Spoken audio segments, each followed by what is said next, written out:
ರಾಷ್ಟ್ರೀಯ ಸರ್ವನಾಶ ಸಂಘ RSS ಇದೆ. ಅದರ 100 ವರ್ಷದ ಶತಮಾನಕ್ಕೆ ಏನಪ್ಪ ಅಂದ್ರೆ ಏನು ಸರ್ವೋಚ್ಚ ನ್ಯಾಯಾಧೀಶರ ತಾಯಿಯನ್ನ ಆಹ್ವಾನ ಮಾಡಿದಾಗ ಏನಪ್ಪ ಅಂತಂದ್ರೆ ಅದನ್ನ ನೇರವಾಗಿ ತಳ್ಳಿ ಹಾಕಿದಂತ ತಾಯಿಯನ್ನ ಇವರು ಅವಮಾನಿಸುವ ನಿಟ್ಟಿನಲ್ಲಿ ಏನಪ್ಪ ಅಂತಂದ್ರೆ ಅವರ ಮಗನ ಮೇಲೆ ದಾಳಿ ಮಾಡಿದ್ದಾರೆ. ಇದು ಎಷ್ಟಲ್ದೇನಪ್ಪ ಅಂದ್ರೆ ಪ್ರಗತಿಪರರು, ಅಂಬೇಡ್ಕರ್ ವಾದಿಗಳು, ಯಾವುದೇ ಬುದ್ಧಿಜೀವಿಗಳ ಮೇಲೆ ನಿರಂತರವಾಗಿ RSS ದಾಳಿಯನ್ನು ಮಾಡ್ತಾ ಬಂದಿದ್ದಾರೆ. ನಾವು ಈ ದೇಶದಲ್ಲಿ ಪ್ರಜ್ಞಾವಂತರು, ಪ್ರಗತಿಪರರು ಇವತ್ತು ಜಾಗೃತವಾಗಿ ಎಚ್ಚರಿಸಿಕೊಳ್ಳಬೇಕಾಗಿದೆ. ನಾವು ಹೀಗೆ ಸುಮ್ಮನೆ ಕೂತ್ಕೊಂಡ್ರೆ ನ್ಯಾಯಾಂಗ ವ್ಯವಸ್ಥೆ ಅಲ್ಲ. ಯಾರೇ ಮಾತಾಡಿದ್ರು ಕೂಡ ಏನಪ್ಪ ಅಂದ್ರೆ ದೇಶದ ಶಕ್ತಿಗಳು ಗಮನ ಮಾಡುವಂತ ಪ್ರಕೃತಿ ಏನಪ್ಪ ಅಂದ್ರೆ ಇವತ್ತು RSS ಹುಟ್ಟಾಕಿದ್ದಾರೆ, ಮಾಡುವಂತ ಒಂದು ವಾತಾವರಣ ಸೃಷ್ಟಿ ಮಾಡ್ತಿದ್ದಾರೆ. ನಾವು ಖಂಡಿಸ್ತಾ ಇದ್ದೀವಿ. ಅದು ವಿರುದ್ಧವಾಗಿ ಹೋರಾಟವನ್ನ ನಿರಂತರವಾಗಿ ಮಾಡಲಿಕ್ಕೆ ನಾವೆಲ್ಲರೂ ಅಣಿಯಾಗೋಣ.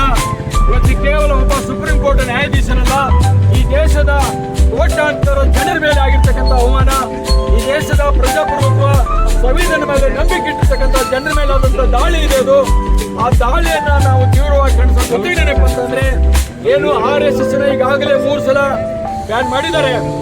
ಅದನ್ನ ಹೀಗೆ ಮುಂದುವರೆದ್ರೆ ಬೇರೆ ಬೇರೆ ಮುಖಗಳನ್ನ ತಯಾರು ಮಾಡಿ ಏನಪ್ಪ ಅಂತಂದ್ರೆ ಈ ದೇಶದಲ್ಲಿ ಏನಪ್ಪ ಅಂತಂದ್ರೆ ಸರ್ವನಾಶ ಮಾಡ್ಲಿಕ್ಕೆ ಏನು RSS ಅದಲ್ಲ, ರಾಷ್ಟ್ರೀಯ ಸರ್ವನಾಶ ಸಂಘ ಇದೆಯಲ್ಲ, ಅದಿಷ್ಟು ಪ್ರಬಲ ಆಗ್ಲಿಕ್ಕೆ ಕಾರಣ ಆಗುತ್ತೆ.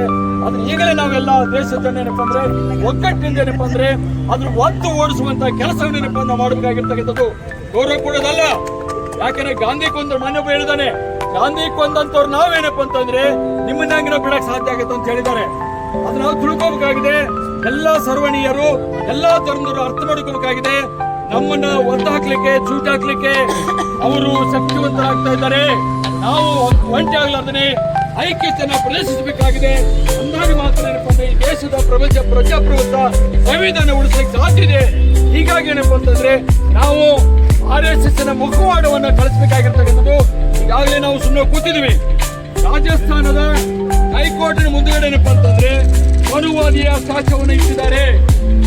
ನಾವು ಸುಮ್ಮನೆ ಕೂತ್ಕೊಂಡು ಈ ದೇಶದ ಪ್ರಜೆಗಳು ಸಂವಿಧಾನಕ್ಕೆ, ಕಾನೂನಿಗೆ, ಮನುವಿನ ಕೊಡುಗೆ ಏನಿದೆ ಹಾಗಾದ್ರೆ?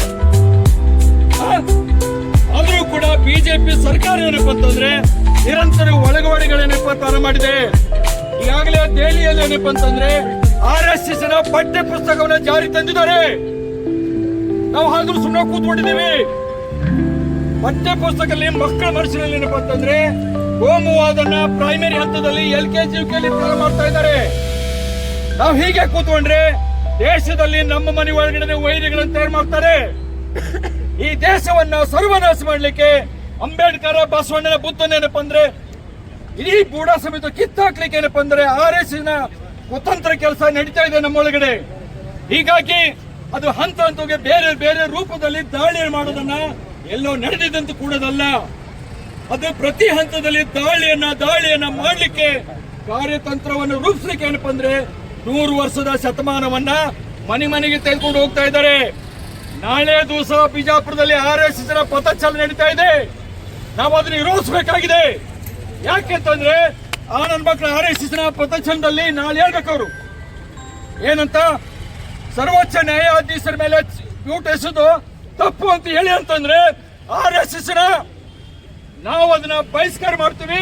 ಅದಕ್ಕೆ ಕಪ್ಪು ಬಾಟ ಪ್ರದರ್ಶನ ಇಲ್ಲಿ ಅಂಬೇಡ್ಕರ್ ಸರ್ಕಲ್ ಕಪ್ಪು ಬಾಟ ಪ್ರದರ್ಶನ ಮಾಡ್ತೀವಿ ಅನ್ನೋದನ್ನ ಎಚ್ಚರಿಕೆಯನ್ನು ಕೊಡ್ತಾ ಇದ್ದೀವಿ.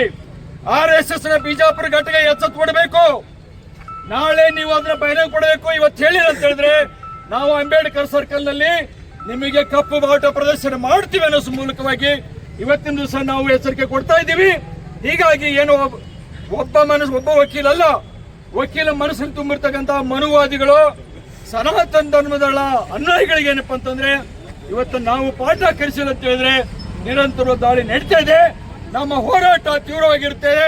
ಇವತ್ತಿನ ದಿನದಲ್ಲ, ಮುಂದಿನ ದಿನಗಳಲ್ಲಿ ನಮ್ಮ ಹೋರಾಟವನ್ನ ಸನಾತನ ದುರ್ದ RSS ದುರ್ದವಾಗಿ ನಿರಂತರ ಚಳವಳಿ ಕಷ್ಟನ ಅಂತಂದು ಹೇಳ್ತಾ ಇವತ್ತಿನ ನಾವು ಸುಪ್ರೀಂ ಕೋರ್ಟ್ ನ್ಯಾಯಾಲಯ ಸುತ್ತಲೇ ಈ ಕೋಟಿ ಜನ ನಿಮ್ಮತ್ತು ನಿಂತೀವಿ. ನೀವು ಯಾವುದೇ ಕಾರಣಕ್ಕೂ ಏನಪ್ಪ ಅಂದ್ರೆ ಮನನ್ನು ವಹಿಸ್ಕೊಳ್ಳೋದನ್ನೇ ನಿಮ್ಮ ಜೊತೆಲಿ ಇದ್ದೀವಿ ಅಂತ ಸಂದರ್ಭದಲ್ಲಿ ಅವರಿಗೆ ನೈತಿಕವಾದ ಬೆಂಬಲವನ್ನು ನಾವು ಕೊಡ್ತಾ ಇದ್ದೀವಿ. ಆ ರೀತಿಯಲ್ಲಿ ಇವತ್ತಿನ ಅಂಬೇಡ್ಕರ್ ಸರ್ಕಾರದಲ್ಲಿ ಸುಪ್ರೀಂ ಕೋರ್ಟ್ ನ್ಯಾಯಾಧೀಶರು ಒಬ್ಬರಲ್ಲ, ಮನುವಾದಿಗಳ ವಿರುದ್ಧವಾಗಿ ಯಾರೆಲ್ಲ ನಿಂತಾರೆ ಅವರೆಲ್ಲರ ಪರವಾಗಿ ನಾವು ಇದ್ದೀವಿ ಅಂತ ಸಂದರ್ಭದಲ್ಲಿ ಎಚ್ಚರಿಕೆ ಕೊಡ್ತಾ ಇದ್ದೀವಿ. ಧನ್ಯವಾದಗಳು. ಬೇಕೇ ಬೇಕು. ದೇಶದಲ್ಲಿ ಕೋಮುವಾದ ಮತ್ತು ದೇಶ ನಡೆಸುತ್ತಿರುವ ಆರ್ಎಸ್ಎಸ್ ಸನಾತನವಾದಿಗಳಿಗೆ ಹೇಳಿ ಧಿಕ್ಕಾರ. ದೇಶದಲ್ಲಿ ಕೋಮುವಾದ ನಡೆಸುತ್ತಿರುವ ಆರ್ಎಸ್ಎಸ್ ಸನಾತನವಾದಿಗಳಿಗೆ ಹೇಳಿ ಧಿಕ್ಕಾರ. ದೇಶದಲ್ಲಿ ಸನಾತನದ ಹೆಸರಿನಲ್ಲಿ ಸಂಚಲನ ರೂಪಿಸುತ್ತಿರುವ ಸನಾತನವಾದಿಗಳಿಗೆ ಹೇಳಿ ಧಿಕ್ಕಾರ. ಬೇಕೇ ಬೇಕು. ಬೇಕೇ ಬೇಕು. ಈ ವಿರೋಧಿಗಳಿಗೆ ದೇಶದಲ್ಲಿ ಸಂವಿಧಾನ ವಿರುದ್ಧ ಷಡ್ಯಂತ್ರ ರೂಪಿಸುತ್ತಿರುವ ಆರ್ಎಸ್ಎಸ್ ಸನಾತನವಾದಿಗಳಿಗೆ ಹೇಳಿ ಧಿಕ್ಕಾರ. ಸಂವಿಧಾನ ವಿರೋಧಿಗಳಿಗೆ ಹೇಳಿ ಧಿಕ್ಕಾರ. ದೇಶದಲ್ಲಿ ಕೋಮುವಾದವನ್ನು ಹರಡಿಸುತ್ತಿರುವ ಸನಾತನವಾದಿಗಳಿಗೆ ಹೇಳಿ ಧಿಕ್ಕಾರ. ದೇಶದಲ್ಲಿ ಕೋಮುವಾದವನ್ನು ಹರಡಿಸುತ್ತಿರುವ ಸನಾತನವಾದಿಗಳಿಗೆ ಹೇಳಿ ಧಿಕ್ಕಾರ.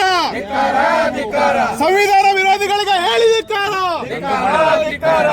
ಈ ಪ್ರತಿಭಟನಾ ಸಭೆಯನ್ನು ಉದ್ದೇಶಿಸಿ ನಮ್ಮ ಸಮುದಾಯದ ಪ್ರಮುಖರು ಹಾಗೂ ಮಾಜಿ ಶಾಸಕರಾಗಿರ್ತಕ್ಕಂಥ ರಾಜು ಆಲ್ಗೂರು ಸಾಹೇಬರು ಮಾತಾಡಬೇಕು ಅಂತ ಹೇಳಿ ತಮ್ಮಲ್ಲಿ ವಿನಂತಿಯನ್ನು ಮಾಡ್ಕೊತಾ ಇದ್ದೇವೆ.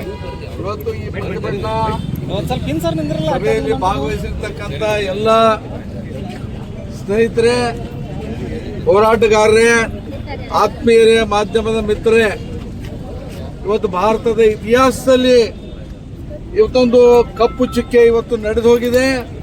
ಭಾರತ ಇತಿಹಾಸದ ನ್ಯಾಯಾಂಗ ವ್ಯವಸ್ಥೆಯಲ್ಲಿ ಸ್ವತಂತ್ರ ಬಂದು ಇಲ್ಲಿವರೆಗೂ ಕೂಡ ಯಾರು ಕೂಡ ಮುಖ್ಯ ನ್ಯಾಯಾಧೀಶರನ್ನ ಅಪಮಾನ ಮಾಡ್ತಕ್ಕಂಥ ಕೆಲಸ ಇವತ್ತು ನಡೆದಿರಲಿಲ್ಲ ಭಾರತ ಇತಿಹಾಸದಲ್ಲಿ.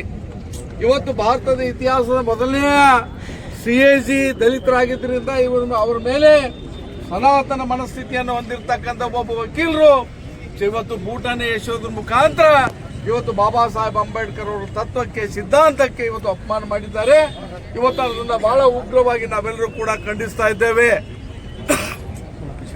ಬಂಧುಗಳೇ, ಇವತ್ತು ಇದೀಗ ತಾನೇ ನಮ್ಮ ಪಾಟೀಲರು ಬಹಳ ವಿಚಾರವನ್ನು ಮಾತನಾಡಿದ್ದಾರೆ. ಬಹುತೇಕವಾಗಿ ಇದು ಯಾಕೆ ಈ ದೇಶದಲ್ಲಿ ನಡೀತಾ ಇದೆ ಅಂದ್ರೆ, ಯಾವಾಗ ಅಂಬೇಡ್ಕರ್ ವಿಚಾರಗಳು ಪ್ರಖರವಾಗಿ ಹೊರಹೊಮ್ಮುತ್ತಾ ಇವೆ, ಅದನ್ನ ದಮನ ಮಾಡಬೇಕು, ಅದನ್ನ ಯಥಾಸ್ಥಿತಿಯಲ್ಲಿ ಇಡಬೇಕಂತಕ್ಕಂಥ ಒಂದು ಹುನ್ನಾರವನ್ನ ಇವತ್ತು RSSನ ಮನುಸ್ಮೃತಿಯ ಶಕ್ತಿಗಳು ಅದನ್ನ ಪ್ರಯತ್ನವನ್ನು ನಿರಂತರವಾಗಿ ಮಾಡ್ತಾ ಇವೆ. ಇವತ್ತು ನಾನು ತಮ್ಮಲ್ಲಿ ಹೇಳಲಿಕ್ಕೆ ಇಚ್ಛೆ ಪಡ್ತಾ ಇದ್ದೇನೆ, ದೇಶದಲ್ಲಿ ಇರ್ತಕ್ಕಂಥ ಬಾಬಾ ಸಾಹೇಬ್ ಅಂಬೇಡ್ಕರ್ ಅವರ ವಿಚಾರವಾದಿಗಳು, ಸಂವಿಧಾನವನ್ನ ಪ್ರೀತಿಸ್ತಕ್ಕಂಥವರು, ಸಮಾನತೆಯನ್ನು ಒಪ್ಪತಕ್ಕಂಥ ಎಲ್ಲ ಸಮುದಾಯದ ಜನ ಇವತ್ತು ಒಕ್ಕೂರಿನಿಂದ ಇವತ್ತು ಪ್ರತಿಭಟನೆ ಮಾಡ್ತಕ್ಕಂಥ ಒಂದು ಸಂದರ್ಭ ಇವತ್ತು ಅನಿವಾರ್ಯವಾಗಿದೆ.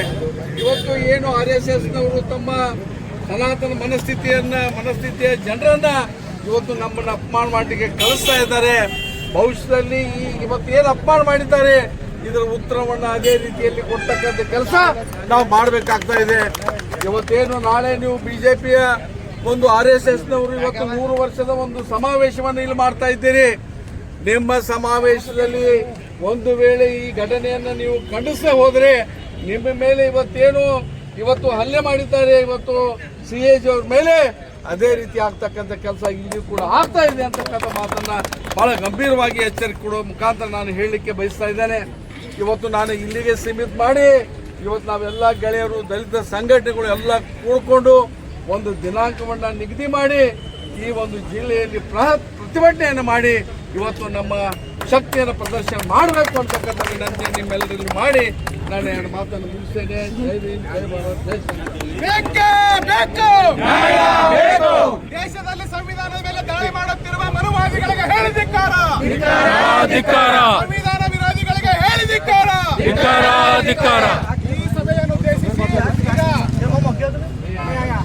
ಈ ಸಭೆಯನ್ನು ಉದ್ದೇಶಿಸಿ ಈಗ ನಮ್ಮ ಇರ್ಫಾನ್ ಶೇಖ್ ಅವರು ಮಾತಾಡಲಿ ಅಂತ ಕೇಳ್ಕೊತಾ ಇದ್ದೇನೆ.